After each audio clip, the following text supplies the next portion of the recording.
بسم الله الرحمن الرحيم سبح لله ما في السماوات وما في الأرض وهو العزيز الحكيم هو الذي أخرج الذين كفروا من أهل الكتاب من ديارهم لأول الحشر ما ظننتم أن يخرجوا وظنوا أنهم مانعتهم حصونهم من الله فأتاهم الله من حيث لم يحتسبوا وقذف في قلوبهم الرعب يخربون بيوتهم بأيديهم وأيدي المؤمنين فاعتبروا يا أولي الأبصار அத்தியாயம் அல் ஹஷர் மதீனாவில் அருளப்பட்டது. வசனங்கள் 24. அளவிலா கருணையும் இணையிலா கிருபையும் உடைய அல்லாஹுவின் திருப்பெயரால். வானங்களிலும் பூமியிலும் உள்ள ஒவ்வொன்றும் அல்லாஹுவையே துதி செய்து கொண்டிருக்கிறது. மேலும் அவனே யாவற்றையும் மிகைத்தவனாகவும் நுண்ணறிவாளனாகவும் இருக்கின்றான். அவனே வேதம் வழங்கப்பட்டவர்களில் நிராகரிப்பாளர்களாயிருந்தவர்களை அவர்களின் இல்லங்களிலிருந்து முதல் படையெடுப்பிலேயே வெளியேற்றினான். அவர்கள் வெளியேறி விடுவார்கள் என்று நீங்கள் நினைத்துக்கூட பார்க்கவில்லை. தங்களின் கோட்டைகள் அல்லாஹ்விடமிருந்து தங்களை காப்பாற்றிவிடும் என்று அவர்களும் கருதி கொண்டிருந்தார்கள். ஆனால் அவர்கள் நினைத்துக்கூட பார்த்திராத புறத்திலிருந்து அல்லாஹ் அவர்கள் மீது வந்தான்.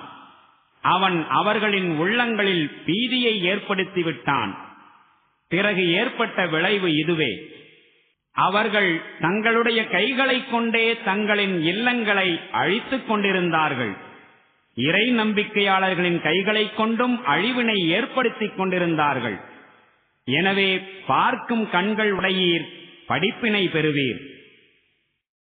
وَلَوْلَا أَن كَتَبَ اللَّهُ عَلَيْهِمُ الْجَلَاءَ لَعَذَّبَهُمْ فِي الدُّنْيَا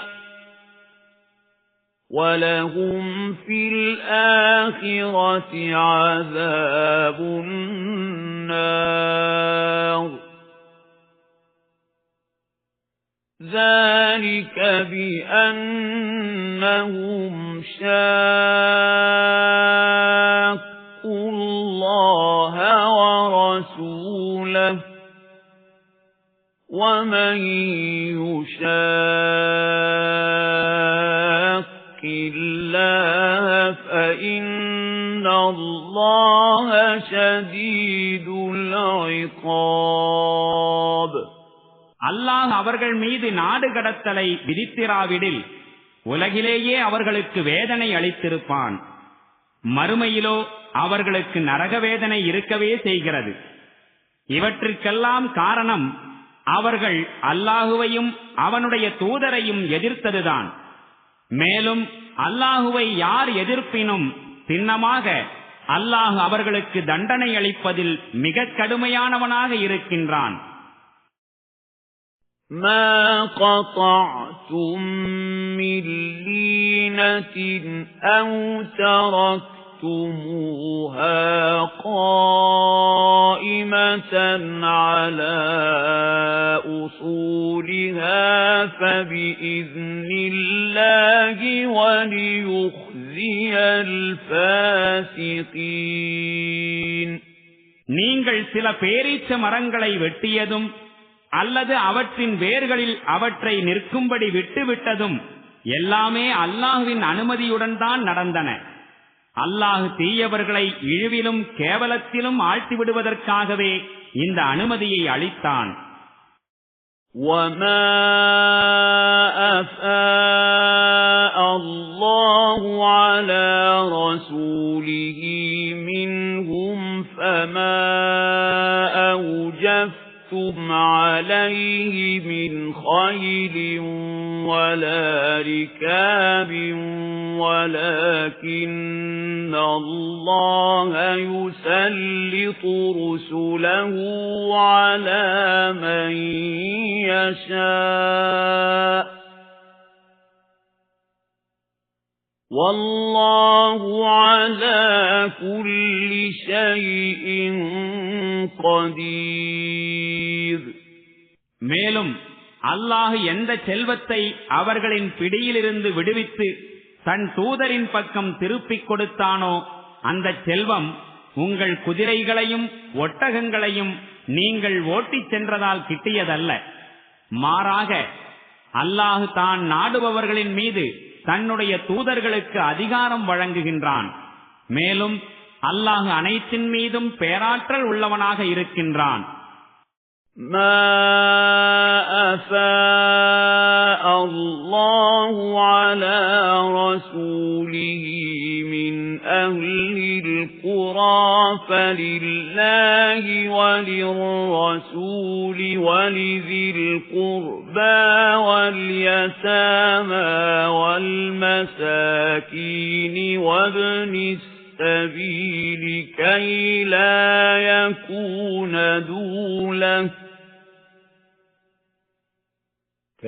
لَا يكون دولة بين الأغنياء منكم وما آتاكم الرسول فخذوه وما نهاكم عنه فانتهوا واتقوا الله إن الله شديد العقاب. ஊர்வாசிகளிடமிருந்து தன் தூதரின் பக்கம் அல்லாஹு திருப்பியவை அனைத்தும் அல்லாஹுவுக்கும் அவனுடைய தூதருக்கும் உறவினர்களுக்கும் அனாதைகளுக்கும் ஏழைகளுக்கும் பயணிகளுக்கும் சேரக்கூடியவை ஆகும். ஏனெனில் அது உங்களில் உள்ள செல்வந்தர்களிடையே மற்றும் சுற்றிக் கொண்டிருக்க கூடாது என்பதற்காக. இறை தூதர் எதை உங்களுக்கு கொடுக்கிறாரோ அதை பெற்றுக் கொள்ளுங்கள். அவர் எதனை விட்டும் உங்களை தடுக்கின்றாரோ அதனை விட்டு விலகி இருங்கள். மேலும் அல்லாஹுவுக்கு அஞ்சுங்கள். சின்னமாக அல்லாஹு கடும் தண்டனை அளிப்பவனாக இருக்கின்றான்.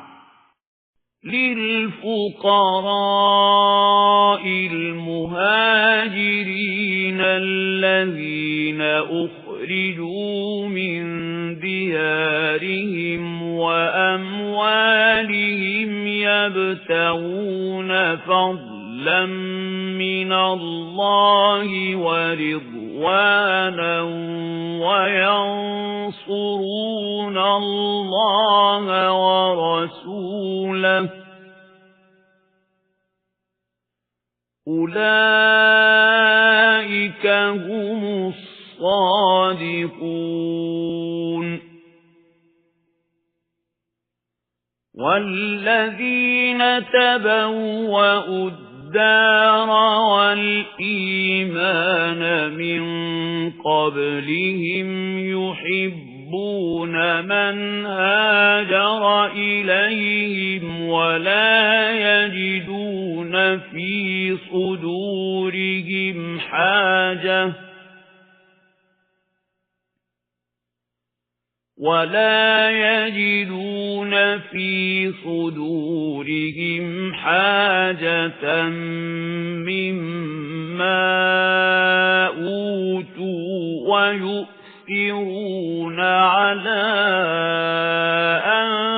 أنفسهم ولو كان بهم خصاصة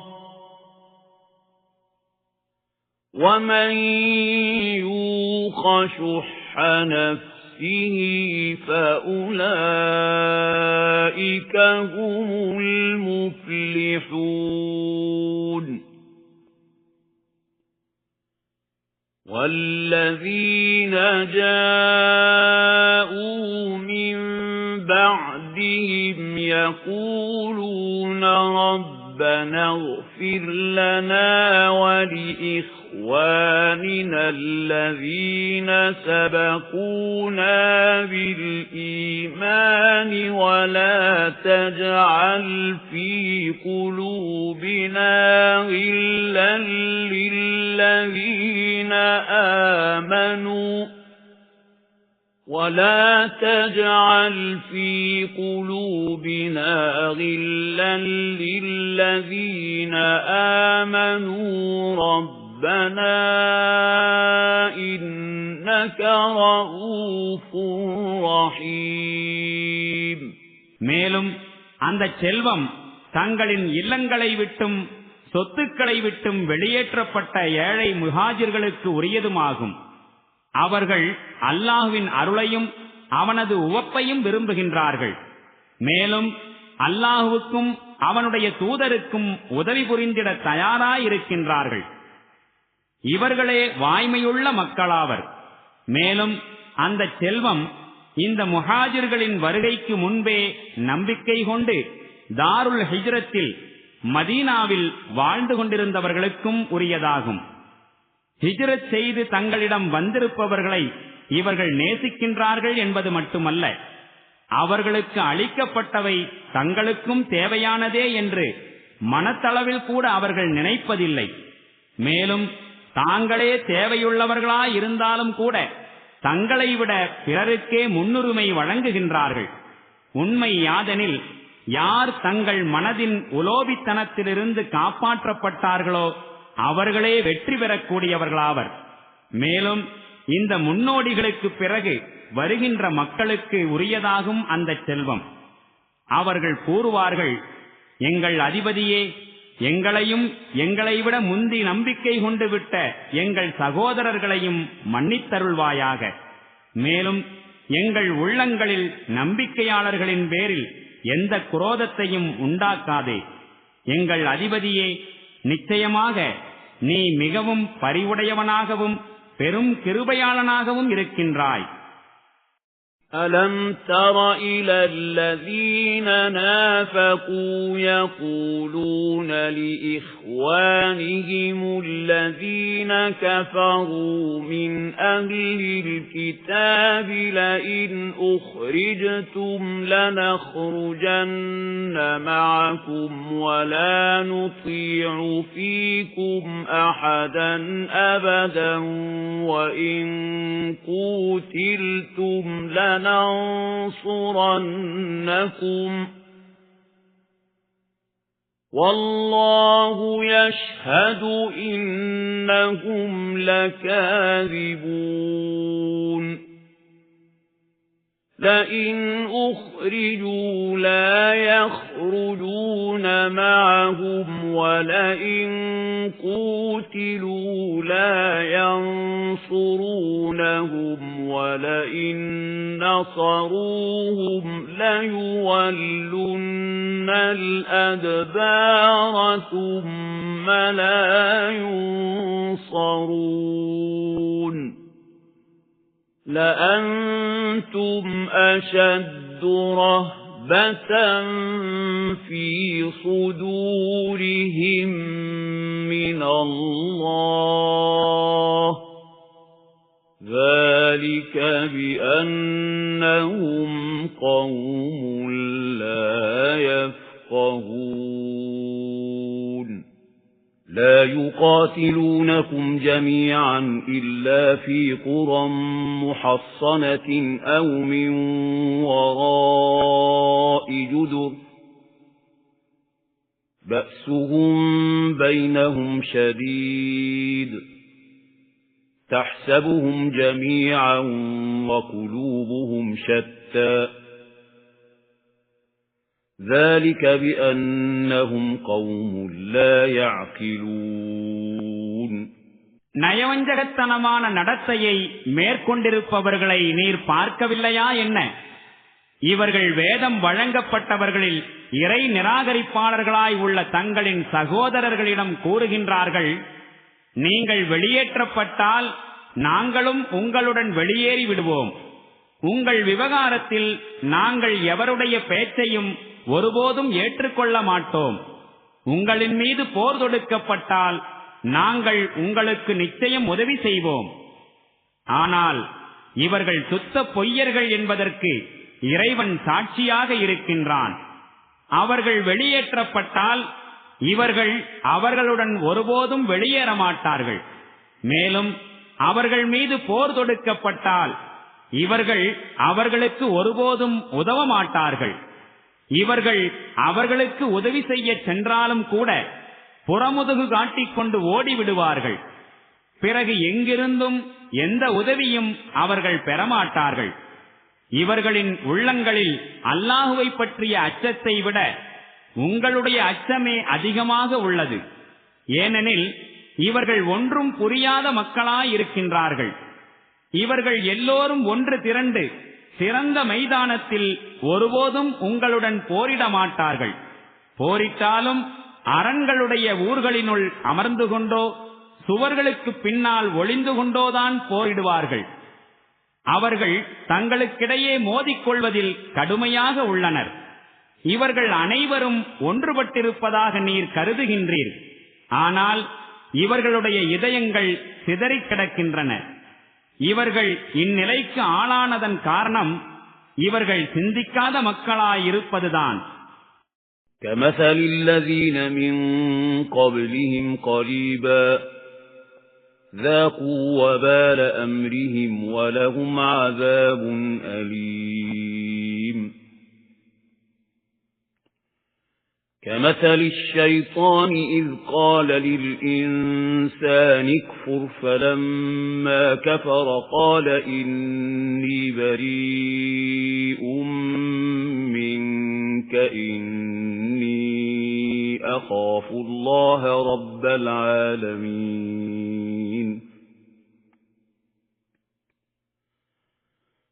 فَكَانَ عَاقِبَتَهُمَا أَنَّهُمَا فِي النَّارِ خَالِدَيْنِ فِيهَا وَذَلِكَ جَزَاءُ الظَّالِمِينَ. இவர்களுக்கு சிறிது காலத்திற்கு முன்பு தம் செயல்களின் தீய விளைவை சுவைத்துவிட்டிருந்த மக்களைப் போன்றுதான் இவர்களும் இருக்கின்றனர். மேலும் இவர்களுக்கு துன்புறுத்தும் வேதனை இருக்கின்றது. இவர்கள் ஷைத்தானுக்கு ஒப்பாக இருக்கின்றார்கள். அவன் நிராகரித்துவிடு என்று முதலில் மனிதனிடம் கூறுகின்றான். அதன்படி மனிதன் நிராகரித்து விடுகிற போது ஷைத்தான் கூறுகின்றான், நான் உன்னை விட்டு விலகிவிட்டேன். அகிலமனைத்திற்கும் அதிபதியாகிய அல்லாஹுவுக்கு நான் அஞ்சுகின்றேன் என்று. பிறகு நிரந்தரமாக நரகத்தில் வீழ்ந்து கிடப்பதே இருவரின் கதியாகும். மேலும் கொடுமைக்காரர்களின் கூலி இதுவேயாகும். يا أيها الذين آمنوا اتقوا الله ولتنظر نفس ما قدمت لغد واتقوا الله إن الله خبير بما تعملون. ولا تكونوا كالذين نسوا الله فأنساهم أنفسهم أولئك هم الفاسقون.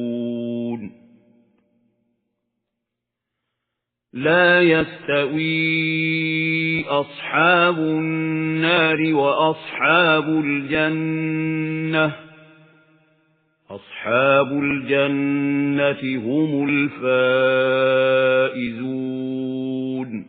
இறை நம்பிக்கை கொண்டவர்களே, அல்லாஹுவுக்கு அஞ்சுங்கள். மேலும் ஒவ்வொரு மனிதனும் நாளைய தினத்திற்காக எதனை தயார் செய்து வைத்திருக்கின்றான் என்று பார்க்கட்டும். அல்லாஹுவுக்கு அஞ்சிய வண்ணம் இருங்கள். நீங்கள் செய்யும் செயல்கள் அனைத்தையும் திண்ணமாக அல்லாஹ் அறிபவனாக இருக்கின்றான். எவர்கள் அல்லாஹுவை மறந்துவிட்டு இருக்கின்றார்களோ அவர்களைப் போன்று நீங்கள் ஆகிவிடாதீர்கள். அதனால் அவர்கள் தங்களையே மறந்துவிடும்படி அல்லாஹ் செய்துவிட்டான். இவர்கள்தாம் பாவிகளாவர். நரகத்திற்கு செல்பவர்களும் சுவர்க்கத்திற்கு செல்பவர்களும் ஒருபோதும் சமமாக மாட்டார்கள். சுவர்க்கத்திற்கு செல்பவர்கள்தாம் உண்மையில் வெற்றியாளர்கள். لو أنزلنا هذا القرآن على جبل لرأيته خاشعا متصدعا من خشية الله وتلك الأمثال نضربها للناس لعلهم يتفكرون. நாம் இந்த குர்ஆனை ஏதேனும் ஒரு மலையின் மீது இறக்கியிருந்தால் அது பணிவுள்ளதாகவும் அல்லாஹுவின் அச்சத்தால் அது பிளந்து போவதாகவும் நீர் கண்டிருப்பீர். நாம் இந்த உதாரணங்களை மக்கள் முன் விளக்கி கூறுவது அவர்கள் தங்களின் நிலைமையை பற்றி சிந்திக்கட்டும் என்பதற்காகத்தான். هو الله الذي لا إله إلا هو عالم الغيب والشهادة هو الرحمن الرحيم. هو الله الذي لا إله إلا هو الملك القدوس السلام المؤمن المهيمن العزيز الجبار المتكبر سبحان الله عما يشركون. هو الله الخالق البارئ المصور له الأسماء الحسنى يسبح له ما في السماوات والأرض وهو العزيز الحكيم. அவன்தான் அல்லாஹ். அவனைத் தவிர வணக்கத்திற்குரியவன் வேறெவரும் இல்லை. அவன் மறைவான மற்றும் வெளிப்படையான அனைத்தையும் அறிபவன். அவன் அளவிலா கருணையும் இணையிலா கிருபையும் உடையவன். அவன்தான் அல்லாஹ். அவனைத் தவிர வணக்கத்திற்குரியவன் வேறு எவரும் இல்லை. அவன்தான் அரசன், மிகவும் தூய்மையானவன், முழுக்க முழுக்க சாந்தியுடையவன், அமைதி அளிப்பவன், பாதுகாவலன், அனைவரையும் மிகைத்தவன், தனது கட்டளையை வலிமையுடன் செயல்படுத்தக்கூடியவன், பெருமைக்குரியவன், தூய்மையானவன் அல்லாஹ்.